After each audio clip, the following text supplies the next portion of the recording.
28 pirates attacked a U.S. Navy ship.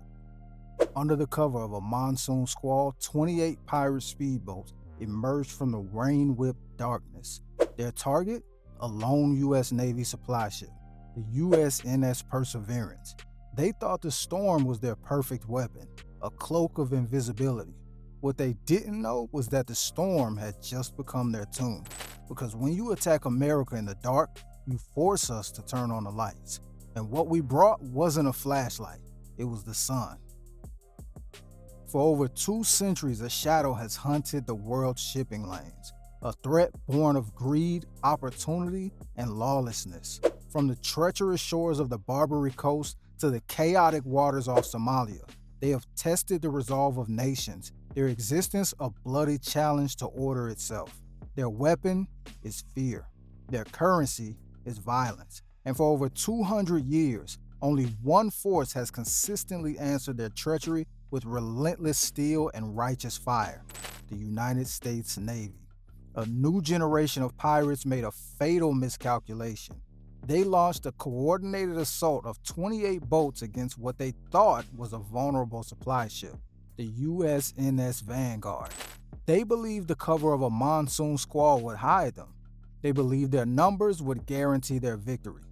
They were wrong, dead wrong, because they weren't just attacking a ship, they were attacking a legacy. And the U.S. Navy was about to teach them a lesson written in history and finished with absolute terrifying force. The USNS Vanguard, a Spearhead-class expeditionary fast transport, cut through the heaving black waters of the Indian Ocean. To any observer, it was just another cargo ship, a workhorse. But underneath its steel decks lay the lifeblood of a modern carrier strike group. Advanced stabilizer compounds for hypersonic missiles, next-generation encrypted avionics for F-35C fighters, and high-density fuel blends that could turn the tide of a conflict. This wasn't just a target. It was a strategic crown jewel, running a lone wolf mission that was anything but solitary. It was always connected to the pack, a single node in a vast, invisible network of American power. On the bridge, the mood was tense but professional. Captain, a former destroyer commander with ice in his veins and 20 years of service etched on his face, watched the storm. The rain came in horizontal sheets, lashing against the windows, reducing the world to a swirling, chaotic gray. The radar was a mess of green static, the storm's perfect cloak. But Captain instincts, honed in the Persian Gulf and the South China Sea, were screaming. This was pirate weather. This was ambush weather. His instincts were right. They emerged from the rain like phantoms, their outlines blurred by the torrential downpour. Not 1 or 2 boats, but a swarm. 28 fiberglass skiffs, each powered by multiple outboard engines, screaming at full throttle, riding the violent waves with a terrifying practiced ease. This was no ragtag group of desperate fishermen. This was a coordinated military-style assault, planned and executed with chilling precision. They used the storm's acoustic chaos to mask their approach until they were virtually on top of the larger ship. The first warning was the sound, the high-pitched whine of the engines through the storm's roar, a split second before the muzzle flashes erupted from the boats. RPGs streaked across the narrowing gap, not aimed to destroy, but to intimidate and suppress. One slammed into the Vanguard's portside hull, the explosion a deafening thunderclap that shook the entire vessel. Heavy machine gun fire stitched a line of holes across the superstructure, shattering windows and forcing the small security team to duck for cover. Grappling hooks, weighted and barbed, arced through the air and clanged against the railings. The pirates were swarming the deck in minutes, a flood of armed, screaming men. They moved with purpose, splitting into fire teams.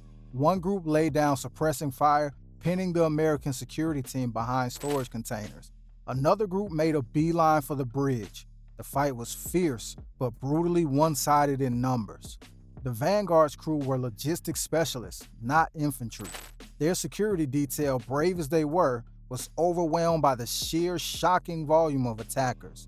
In the vicious, close-quarters firefight that erupted on the rain-slicked deck, 5 American sailors fell. The bridge doors were blown open. The captain and his officers were forced to their knees at gunpoint. The pirates cheered, their voices triumphant over the storm. They slapped each other on the backs, believing they had captured another prize, another payday. They thought they had won.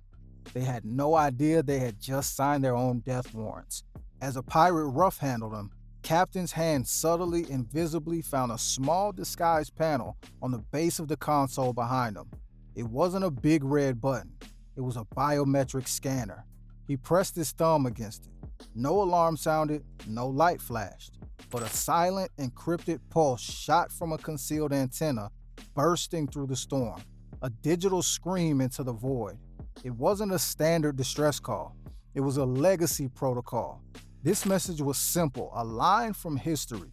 The shores of Tripoli are breached. Repeat, Tripoli is breached. 1,000 miles away in the calm, chilled air of the Pentagon's National Military Command Center, a 4-star admiral saw the code flash on a central screen. The room, a monument to quiet efficiency, went utterly still for a fraction of a second. The admiral's face, usually an unreadable mask, hardened into something cold and formidable. He knew the history. He knew the weight of those words. This wasn't just a hijacking. It was a direct echo of the nation's first foreign war, a challenge that demanded a response worthy of its legacy. "They've forgotten who we are," the admiral said, his voice low but cutting through the silence like a knife. "It's time for a reminder. Execute Operation Phoenician Fury. All assets are weapons free. I want that ship sanitized. I want our people back. I want a message sent that echoes from Mogadishu to every single rat's nest on that coast." The response was not just swift, it was historical. It was a symphony of vengeance composed from 2 centuries of experience, each movement more devastating than the last. The first instrument was psychological.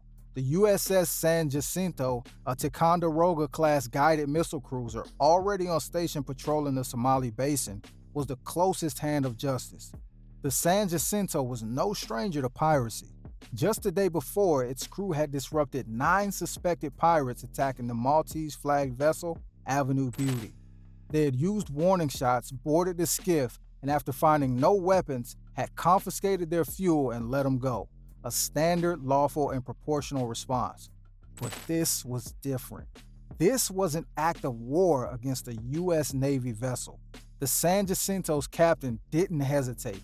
He unleashed the LRAD, the long-range acoustic device. This wasn't a weapon of bullets, but of pure, undiluted terror.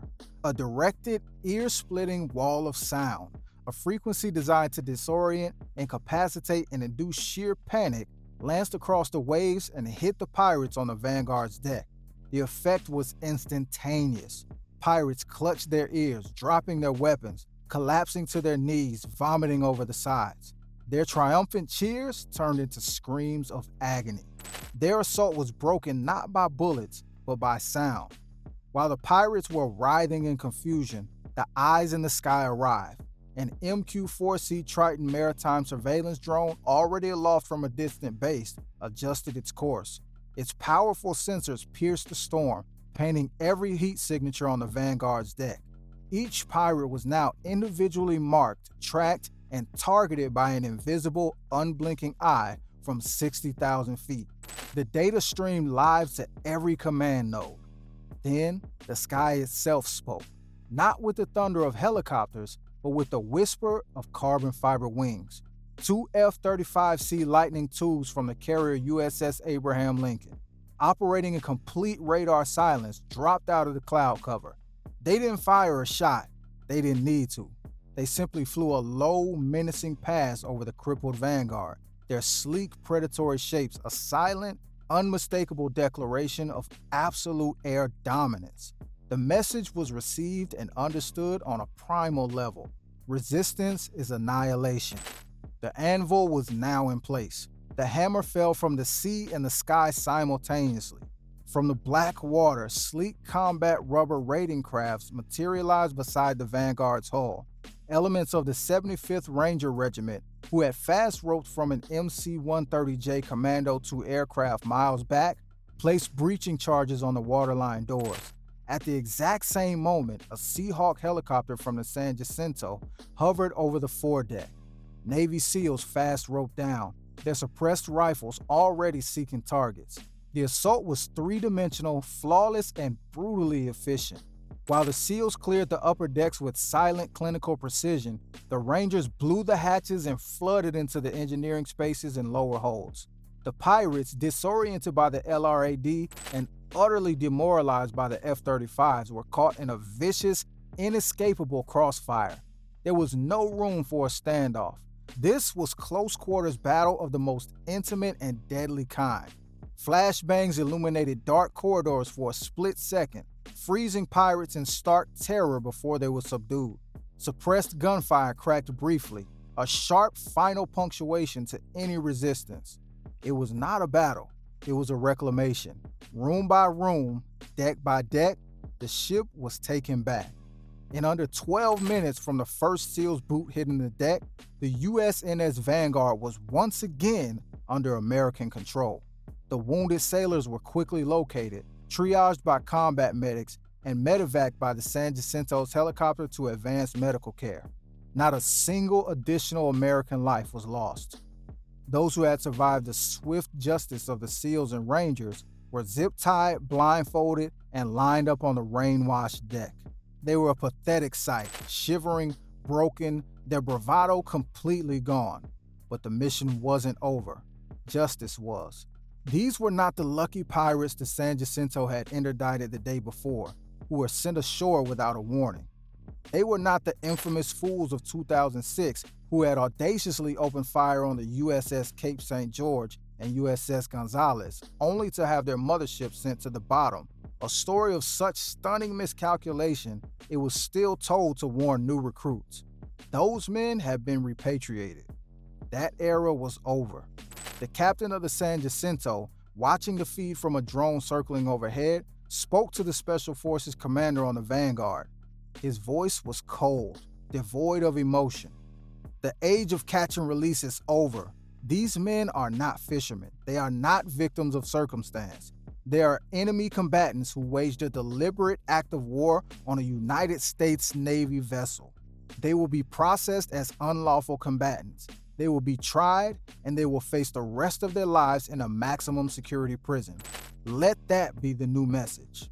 And so, a new chapter was written in the long, bloody history of counter-piracy.